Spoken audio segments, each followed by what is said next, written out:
October 27th, 1811. Isaac Merritt Singer is born in Pittstown, New York, the youngest of 8 children. His parents divorce in 1821. His mother abandons him. At 12, he runs away from home. For the next 26 years, Singer chases one goal, the stage. He forms a travelling theatre troupe called the Merritt Players. He runs out of money in 1844, and the troupe collapses. He tries again, he fails again. At 38 years old, he has no career, no savings, and no plan. He has, however, a broken machine sitting in front of him in a machine shop in Boston. In the early 1800s, every piece of clothing worn by every person in the world is made entirely by hand. Making a single dress takes 14 hours. A man's shirt takes another 14.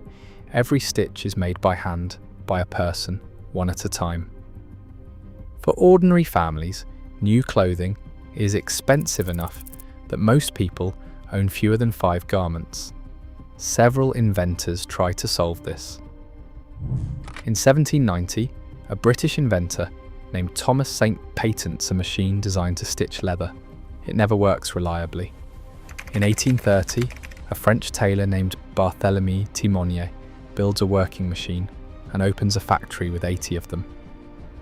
Angry tailors burn the factory to the ground.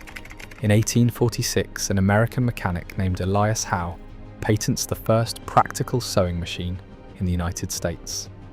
Howe's machine uses an eye-pointed needle and a shuttle system to lock 2 threads together into a stitch. It works, but Howe cannot sell it. The machine is heavy, unreliable in everyday use, and priced out of reach for most households. By 1850, the sewing machine exists. It just does not work well enough, cost little enough, or reach far enough. That is the problem sitting in Orson Phelps's machine shop in Boston when Singer walks through the door. Isaac Merritt Singer is born on October 27th, 1811, in Pittstown, New York. He is the youngest of 8 children. His father, Adam Singer, is a German immigrant. His mother, Ruth, is American. When Isaac is 10 years old, his parents divorce. His mother abandons him. His father remarries and moves the family to Oswego County. Isaac does not get along with his stepmother. At age 12, he runs away. He makes his way to Rochester, New York, where his older brother runs a machine shop. Isaac goes to work there. He is tall, broad-shouldered, and quick with his hands. He learns the machinist trade and claims later that he masters it in 4 months. But the machine shop is not enough for him. Singer wants the stage. In 1830, at 19 years old, Singer talks his way into a travelling theatre troupe. He is not yet 20 when he marries 15-year-old Catherine Maria Haley later that same year. The couple has 2 children together, William, born in 1834, and Lillian, born in 1841. But Singer keeps leaving.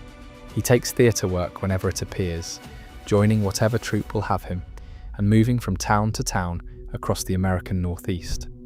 The reviews, when they mention him at all, are not kind. In 1836, while still married to Catherine, Singer meets Mary Ann Sponsler while touring through Baltimore. He does not tell her he has a wife. He courts her, proposes to her, and begins a second family with her in New York City. By 1839, Singer is maintaining 2 families simultaneously, bouncing between theatre work and mechanic jobs to keep both afloat. That same year, 1839, Singer was working with his brother, helping to dig the Illinois and Michigan Canal. He noticed a problem with the rock drilling process, and he designed a machine to fix it. He patented the device and sold the patent to the I&M Canal Building Company for $2,000. In today's money, that is over $150,000. For the first time in his life, Singer had real money in his hands. He did exactly what anyone who knew him would predict. He poured every dollar into a new theatre troupe. He named it the Merritt Players, took the stage name Isaac Merritt, and put Mary Ann in the company alongside him, performing under the name Mrs. Merritt. The troupe toured Massachusetts, Pennsylvania, and neighbouring states for 5 years. In 1844, the money ran out. the Merritt Players collapsed. Singer found work in a print shop in Fredericksburg, Ohio.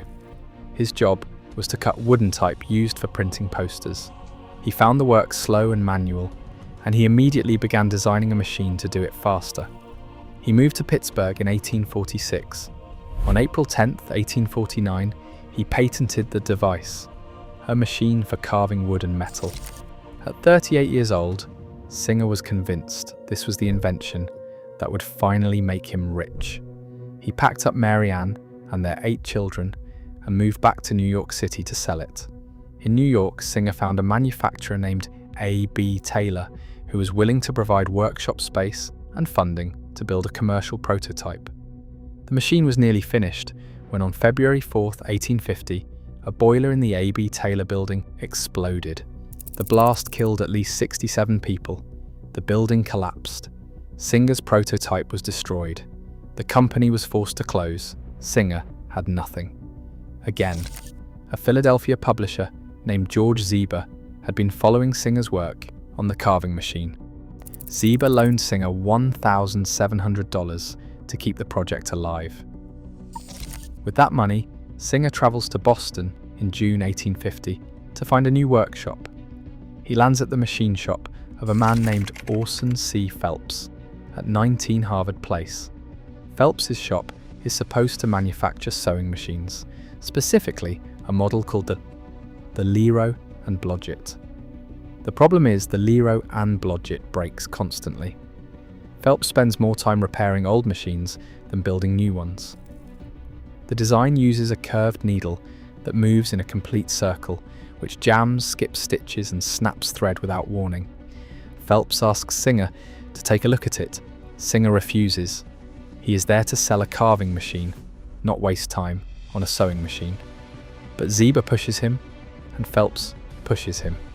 Singer eventually picks the machine up, studies it, and says, according to people in the room, that he does not care about the invention. He cares about the money. He agrees to look. Over the next 11 days, Singer works almost without stopping. He identifies the core flaw immediately, the circular needle path. He replaces it with a straight needle that moves directly up and down. He redesigns the shuttle to move in a straight line rather than a circle. He adds a presser foot to hold the fabric steady and a horizontal table surface to sew on. The result is a machine that can execute 900 stitches per minute without jamming. On September 18, 1850, Singer, Zeber, and Phelps sign a 3-way agreement. Zeber provides $40 in immediate capital. Singer contributes the invention. Phelps provides the workshop and his mechanical skill. On August 12, 1851, the United States Patent Office grants Singer patent number 8294. Singer now owns a patent on a working sewing machine. What he does not have is a lawyer. Elias Howe has been watching the sewing machine market since returning from England in 1849.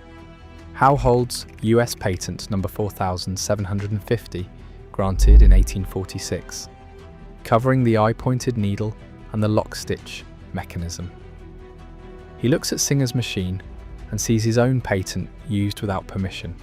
In 1851, Howe demands Singer pay $2,000 for a license to use the lock-stitch design. Singer refuses. While fighting Howe's demands, Singer needs legal representation.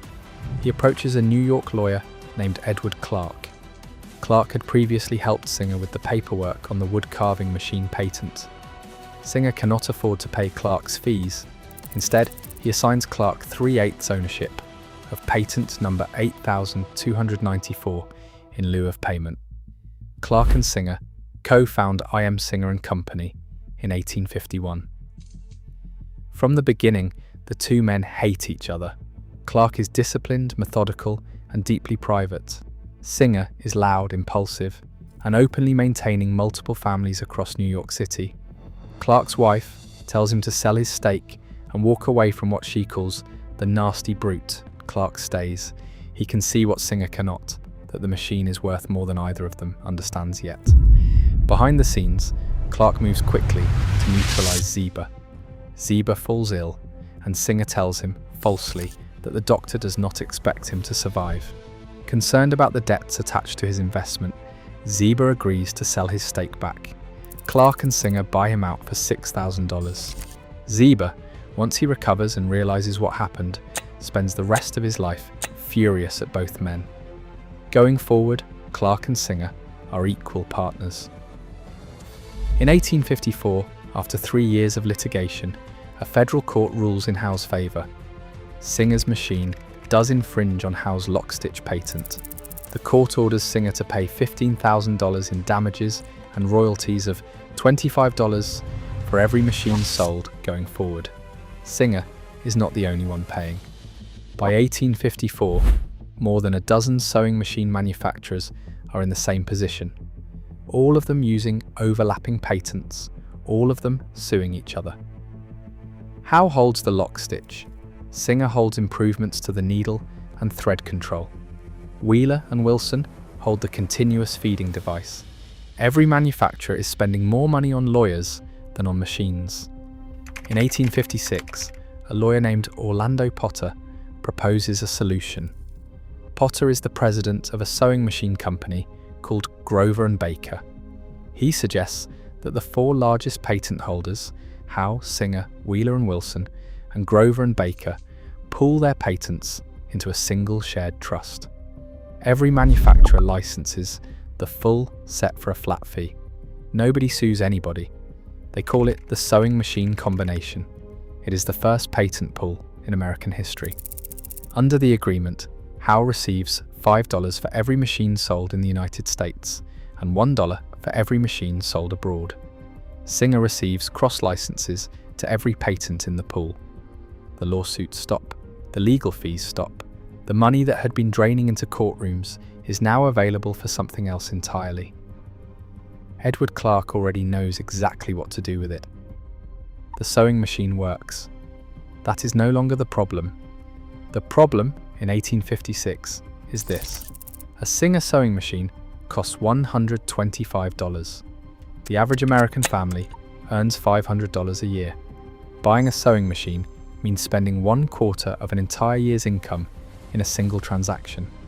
Most families cannot do it, so most families do not. Edward Clark looks at that number and sees the entire obstacle clearly. Clark's solution is straightforward. Instead of asking families to pay $125 at once, he allows them to pay $5 up front and then $3 to $5 every month until the machine is paid off, with interest charged to the company's benefit. The customer takes the machine home on the day they make the first payment. They begin using it immediately. They pay the rest over time. In September 1856, Clark introduces this arrangement across every Singer sales outlet in the United States. It is the first installment payment plan ever offered by a national retailer in American history. The result is immediate. Singer's sales nearly triple within the next 12 months. Consumer credit is not a term anyone uses yet, but Clark has just invented it. The installment plan solves the price problem. Clark then identifies the next problem, the sales network itself. Singer has been relying on independent agents to sell the machines across the country. Those agents also sell competitors' machines. A customer walks in asking for a Singer and walks out with a Wheeler and Wilson because the commission is slightly higher that week. Clark cuts the independent agents. He replaces them with Singer-owned retail stores, staffed exclusively by Singer employees, selling exclusively Singer machines. Each store has a trained demonstrator, usually a woman, who sits at the machine in the window and sews in full view of pedestrians on the street. The demonstration is the advertisement. By the late 1850s, Singer has company-owned stores in every major American city. No manufacturer in any industry has ever built a retail network like this before. Clark then turns to production. In 1856, Singer is still manufacturing machines, largely by hand, with skilled machinists fitting individual parts together one at a time. The process is slow, and the cost per machine is high. Singer looks at how Samuel Colt manufactures revolvers using precision machine tools to produce interchangeable parts at high volume, and decides to apply the same method to sewing machines. In late 1857, Singer opens a mass production facility in New York.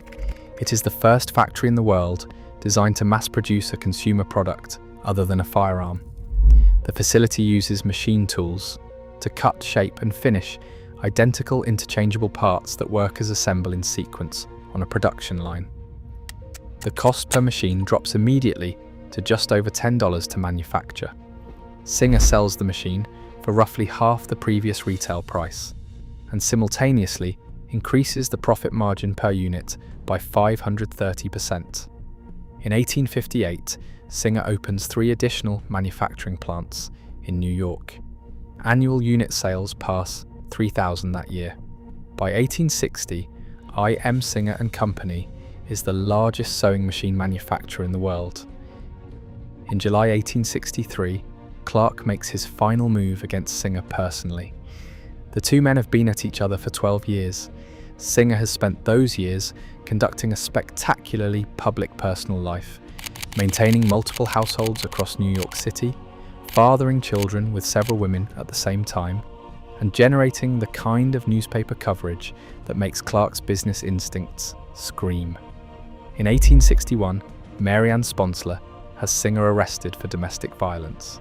Singer jumps bail and flees to Europe.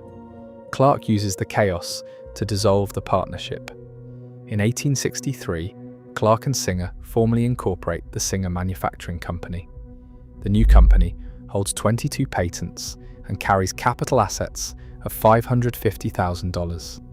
Under the terms of the incorporation agreement, neither man is permitted to serve as president while the other is alive. Singer retires to England. He never returns to active management of the company.